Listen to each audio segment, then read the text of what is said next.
Voilà, on est à Paris, Ménilmontant, Hakimo. Qu'est-ce que tu veux dire avec le hip-hop? Et je suis avec. Alors, je te laisse te présenter. José. Big up, Hakimo, j'espère que tu vas bien. Ouais. Félicitations pour ton projet. Qu'est-ce que tu veux dire avec le hip-hop? C'est vrai que le hip-hop, voilà, il y a de la consistance, il y a du social, il y a de la politique.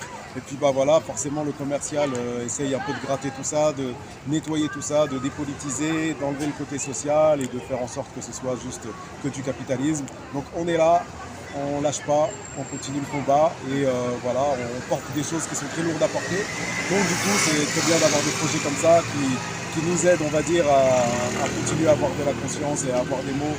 Et les mots sont importants, à dire les bons mots dans la bonne musique. Justement, juste une question. En fait, l'œuvre intégrale, c'est qu'est-ce que tu veux dire avec le hip-hop? Et dedans, il y a un bloc, il y a plusieurs blocs, c'est quand tu rappes, tu parles, quand tu graves, tu parles, quand tu danses, tu parles. Quand tu rappes, tu parles. Qu'est-ce que ça t'évoque, toi? Qu'est-ce que tu peux me dire en quelques minutes? Quand je rappe, je parle. Qu'est-ce que ça me dit? Ça me dit, tu sais, c'est Hannah Arendt, qui est une philosophe politologue qui disait un truc comme ça, qui disait les mots placés au bon moment, au bon endroit, sont de l'action.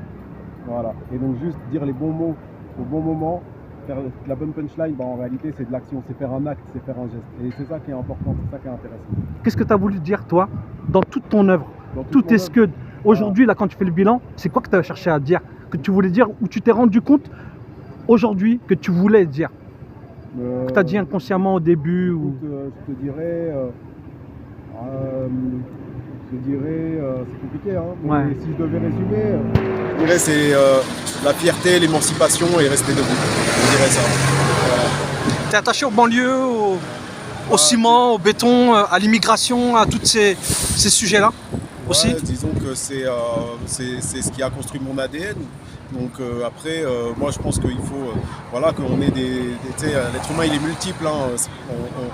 On porte des choses en nous, mais c'est pas pour ça qu'on n'a pas aussi envie de voir autre chose. Mais voilà, il y a ce qui nous a construit, ce qui fait partie de notre ADN, et l'accepter, parce que si on l'accepte pas, ça devient une aliénation.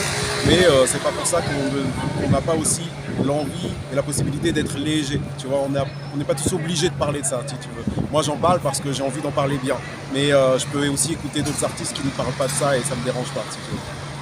En tout cas, la famille, c'est la classe. Parce que justement, je l'ai rencontré par hasard. Moi, je sais qui il est. Lui, c'est pas du tout qui je suis, ce que je fais, etc. Maintenant, on se connaît. Voilà. En tout cas, je te remercie beaucoup. Merci à toi. C'est la classe. C'est trop super de rencontrer comme ça des artistes. Déjà, il a pris le temps de rester un petit peu avec moi. Il m'a pas squeezé, il m'a pas snobé.